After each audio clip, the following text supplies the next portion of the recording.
ತಮಿಳುನಾಡಿನ ಮಾಜಿ ಮುಖ್ಯಮಂತ್ರಿ ಜಯಲಲಿತಾ ಅಕ್ರಮವಾಗಿ ಗಳಿಸಿದ್ದಂತಹ ಆಸ್ತಿ ಎಷ್ಟಿರಬಹುದು? ಸಿಕ್ಕಾಪಟ್ಟೆ ಮತ್ತೆ ಸುದ್ದಿ ಮಾಡ್ತಾ ಇದೆ. ಕೋಟಿ ಕೋಟಿ ಮೌಲ್ಯದ ಚಿನ್ನ, ಡೈಮಂಡ್ ಹಣವನ್ನ ಇವತ್ತು ತಮಿಳುನಾಡು ಸರ್ಕಾರಕ್ಕೆ ಕರ್ನಾಟಕ ಹಸ್ತಾಂತರಿಸಿದೆ.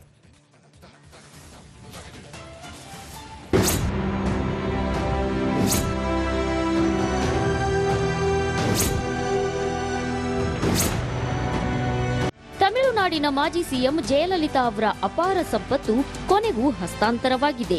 ಚಿನ್ನದ ಡಾಬು, ಬಂಗಾರದ ಕಿರೀಟ, ಖಡ್ಗ ಸೇರಿದಂತೆ ಆಸ್ತಿ ಪತ್ರಗಳನ್ನು ತಮಿಳುನಾಡು ಸರ್ಕಾರಕ್ಕೆ ಹಸ್ತಾಂತರಿಸುವ ಪ್ರಕ್ರಿಯೆ ಸಿಸಿಎಚ್ ಕೋರ್ಟ್ ಹಾಲ್ 34ರಲ್ಲಿ ನಡೆಯಿತು.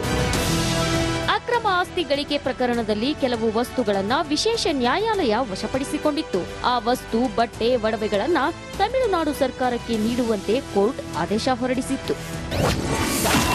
ಜಯಲಲಿತಾ ಸಂಪತ್ತು ಬರೋಬ್ಬರಿ 11,344 ರೇಷ್ಮೆ ಸೀರೆಗಳು, 7 ಕೆಜಿಗೂ ಹೆಚ್ಚು ತೂಕದ 468 ಬಗೆಯ ಚಿನ್ನಾಭರಣ, 700 ಕೆಜಿ ತೂಕದ ಬೆಳ್ಳಿ ಆಭರಣಗಳು, ಜಯಲಲಿತಾ ಬಳಸುತ್ತಿದ್ದ ವಜ್ರಖಚಿತ ಆಭರಣಗಳು, ಸೊಂಟದ ಡಾಬು, 1 ಕೆಜಿಯ ಚಿನ್ನದ ಕಿರೀಟ, ಖಡ್ಗ, ಗೋಲ್ಡ್ ವಾಚ್, ಪೆನ್ಗಳನ್ನ ನೀಡಲಾಗಿದೆ.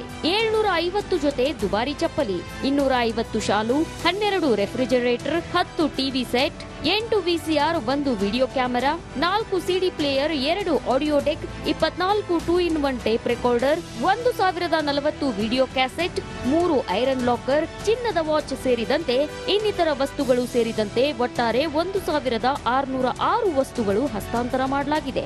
27 ಕೆಜಿ ತೂಕವುಳ್ಳ 1,606 ಬಗೆಯ ಚಿನ್ನ, ವಜ್ರಾಭರಣಗಳು, 2,20,384 ರೂಪಾಯಿಯ ಹಳೆ ನೋಟುಗಳು, 10 ಕೋಟಿ 18 ಲಕ್ಷ ಮೊತ್ತದ ಫಿಕ್ಸೆಡ್ ಡೆಪಾಸಿಟ್, ತಮಿಳುನಾಡು ಪೊಲೀಸರ ವಶದಲ್ಲಿರೋ ಐಷಾರಾಮಿ ಬಸ್ ಹರಾಜಿಗೆ ಸೂಚನೆ ನೀಡಲಾಗಿದೆ. ಆ ಸಂಪತ್ತನ್ನ ಬಡವರಿಗೆ ಲೇಔಟ್ ಮಾಡಿ ಇಲ್ಲವೇ ಸಾರ್ವಜನಿಕ ಹರಾಜಿನಲ್ಲಿ ಮಾರಾಟ ಮಾಡಿ ಜನರ ಒಳಿತಿಗೆ ಬಳಸಲು ಕೋರ್ಟ್ ಸಲಹೆ ನೀಡಿದೆ. ಚಿನ್ನಾಭರಣಗಳನ್ನ ಆರ್ಬಿಐಗೆ ಮಾರಿ ಹಣ ಜನರಿಗಾಗಿ ಬಳಸಲು ಸೂಚನೆ ನೀಡಲಾಗಿದೆ. Crime bureau, republic Kannada. ತಮಿಳುನಾಡಿನ ಮಾಜಿ ಮುಖ್ಯಮಂತ್ರಿ ಜಯಲಲಿತಾ ಅಕ್ರಮವಾಗಿ ಗಳಿಸಿದ್ದಂತಹ ಆಸ್ತಿ ಎಷ್ಟಿರಬಹುದು? ಸಿಕ್ಕಾಪಟ್ಟೆ ಮತ್ತೆ ಸುದ್ದಿ ಮಾಡ್ತಾ ಇದೆ. ಕೋಟಿ ಕೋಟಿ ಮೌಲ್ಯದ ಚಿನ್ನ, ಡೈಮಂಡ್ ಹಣವನ್ನ ಇವತ್ತು ತಮಿಳುನಾಡು ಸರ್ಕಾರಕ್ಕೆ ಕರ್ನಾಟಕ ಹಸ್ತಾಂತರಿಸಿದೆ.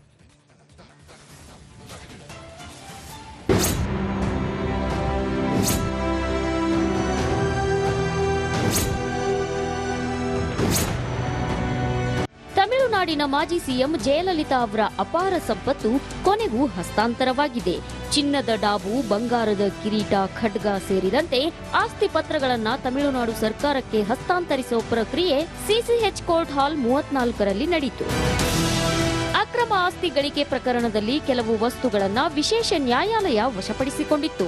ಆ ವಸ್ತು, ಬಟ್ಟೆ, ಒಡವೆಗಳನ್ನು ತಮಿಳುನಾಡು ಸರ್ಕಾರಕ್ಕೆ ನೀಡುವಂತೆ ಕೋರ್ಟ್ ಆದೇಶ ಹೊರಡಿಸಿತ್ತು.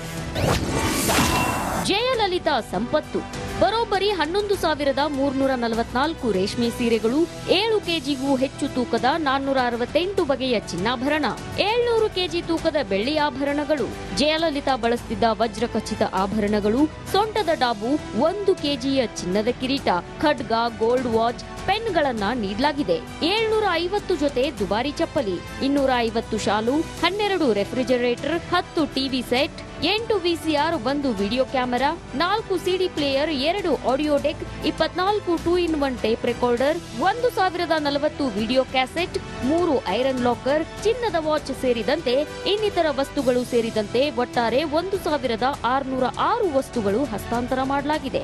27 ಕೆಜಿ ತೂಕವುಳ್ಳ 1,606 ಬಗೆಯ ಚಿನ್ನ, ವಜ್ರಾಭರಣಗಳು, 2,20,384 ರೂಪಾಯಿಯ ಹಳೆ ನೋಟುಗಳು, 10 ಕೋಟಿ 18 ಲಕ್ಷ ಮೊತ್ತದ ಫಿಕ್ಸೆಡ್ ಡೆಪಾಸಿಟ್, ತಮಿಳುನಾಡು ಪೊಲೀಸರ ವಶದಲ್ಲಿರೋ ಐಷಾರಾಮಿ ಬಸ್ ಹರಾಜಿಗೆ ಸೂಚನೆ ನೀಡಲಾಗಿದೆ. ಆ ಸಂಪತ್ತನ್ನ ಬಡವರಿಗೆ ಲೇಔಟ್ ಮಾಡಿ ಇಲ್ಲವೇ ಸಾರ್ವಜನಿಕ ಹರಾಜಿನಲ್ಲಿ ಮಾರಾಟ ಮಾಡಿ ಜನರ ಒಳಿತಿಗೆ ಬಳಸಲು ಕೋರ್ಟ್ ಸಲಹೆ ನೀಡಿದೆ. ಚಿನ್ನಾಭರಣಗಳನ್ನ ಆರ್ಬಿಐಗೆ ಮಾರಿ ಹಣ ಜನರಿಗಾಗಿ ಬಳಸಲು ಸೂಚನೆ ನೀಡಲಾಗಿದೆ. Crime bureau, republic Kannada. ತಮಿಳುನಾಡಿನ ಮಾಜಿ ಮುಖ್ಯಮಂತ್ರಿ ಜಯಲಲಿತಾ ಅಕ್ರಮವಾಗಿ ಗಳಿಸಿದ್ದಂತಹ ಆಸ್ತಿ ಎಷ್ಟಿರಬಹುದು? ಸಿಕ್ಕಾಪಟ್ಟೆ ಮತ್ತೆ ಸುದ್ದಿ ಮಾಡ್ತಾ ಇದೆ. ಕೋಟಿ ಕೋಟಿ ಮೌಲ್ಯದ ಚಿನ್ನ, ಡೈಮಂಡ್ ಹಣವನ್ನ ಇವತ್ತು ತಮಿಳುನಾಡು ಸರ್ಕಾರಕ್ಕೆ ಕರ್ನಾಟಕ ಹಸ್ತಾಂತರಿಸಿದೆ.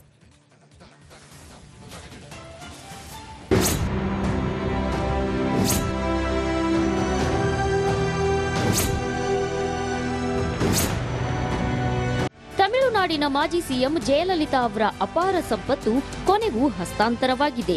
ಚಿನ್ನದ ಡಾಬು, ಬಂಗಾರದ ಕಿರೀಟ, ಖಡ್ಗ ಸೇರಿದಂತೆ ಆಸ್ತಿ ಪತ್ರಗಳನ್ನ ತಮಿಳುನಾಡು ಸರ್ಕಾರಕ್ಕೆ ಹಸ್ತಾಂತರಿಸುವ ಪ್ರಕ್ರಿಯೆ ಸಿಸಿಎಚ್ ಕೋರ್ಟ್ ಹಾಲ್ 34ರಲ್ಲಿ ನಡೆಯಿತು.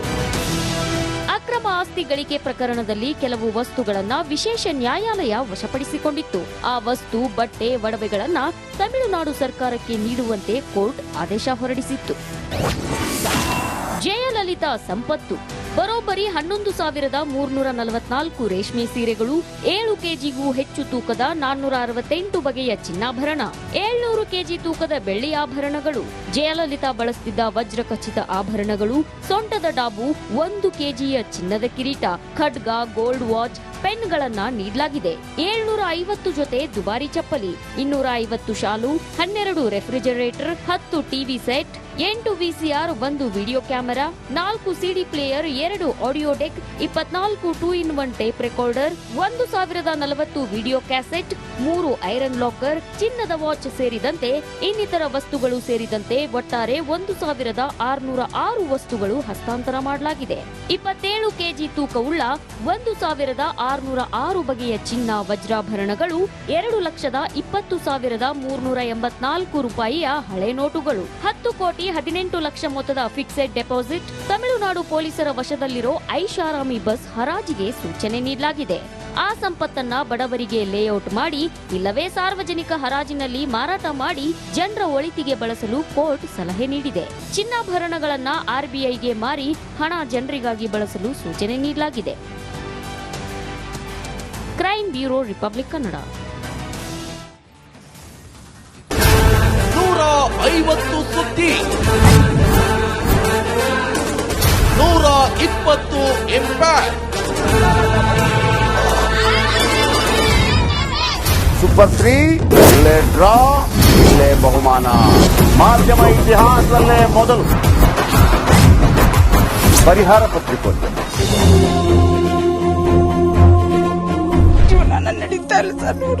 ಗುರುಲಕ್ಷ್ಮಿನಿಲ್ಲ, ಪಿಂಚಣಿನಿಲ್ಲ, ಇದನ್ನೇ ಮಾಡಕ್ಕಾಗಿಲ್ಲ ಅಂತಂದ್ರೆ ಇನ್ನೇನ್ ಮಾಡ್ತೀರಿ ಬೇರೆ? ಏನ್ ಕಳಿಸಿ ಆ ಸಮಸ್ಯೆಯನ್ನು ಪರಿಹರಿಸಿಕೊಡಬಹುದು. ಒಬ್ಬ ಅಜ್ಜಿ, ಅವರು ವಿಕಲಚೇತನರು, ಯಾರತ್ರ ಹೇಳೋದು? ನಿಮ್ ಪ್ರಾಬ್ಲಮ್ ಏನಪ್ಪಾ ಅಂತ ಕೇಳೋದಕ್ಕೆ ಯಾರು ಇಲ್ವಲ್ಲ, ಆಗ ನಾವಿರ್ತೀವಿ. ನಾವಿರೋದೇ ನಿಮ್ಗಾಗಿ.